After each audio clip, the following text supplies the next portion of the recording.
உங்கள் வாழ்க்கையில நிம்மதியை கொடுக்க இயேசு வல்லமையுள்ளவராய் இருக்கிறார்.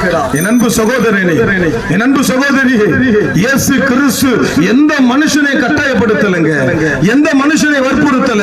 ஒரு ஊமை பேசினா இயேசுவை பின்பற்றினா, ஒரு நொண்டி நடந்தா இயேசுவை பின்பற்றினா, ஒரு குருடன் பார்த்தா இயேசுவை பின்பற்றினா, குடிகாரனா இருந்த எனக்கு இயேசு விடுதலை கொடுத்தார், அதனால் நான் இயேசுவை பின்பற்றினேன் தவிர எந்த மனுஷனை இயேசு கட்டாயப்படுத்தல. ஒரு மனுஷனை எப்படியாக தன் பக்கம் இழுத்துக்கொள்ள இயேசு வரவில்லை. அந்த மனிதனுக்கு நிம்மதி கொடுத்தார், சமாதானம் கொடுத்தார், விடுதலை கொடுத்தார். அதனால் அந்த மனிதன் இயேசுவை பின்பற்றினானே தவிர யாரும் இயேசு வற்புறுத்தினார் பைபிளில் எழுதப்படல. நாங்களும் அதை செய்ய போகிறது இல்லை. எங்களுக்கு தெரிந்ததெல்லாம் ஒன்றே ஒன்றுதான். யார் அந்த இயேசு விடுதலை கொடுக்கிறவர், யார் அந்த இயேசு சமாதானம் கொடுக்கிறவர், யார் அந்த இயேசு நிம்மதி கொடுக்கிறவர், யார் அந்த இயேசு மகிழ்ச்சி கொடுக்கிறவர், இதைத்தான் நாங்கள் சொல்லுகிறோம்.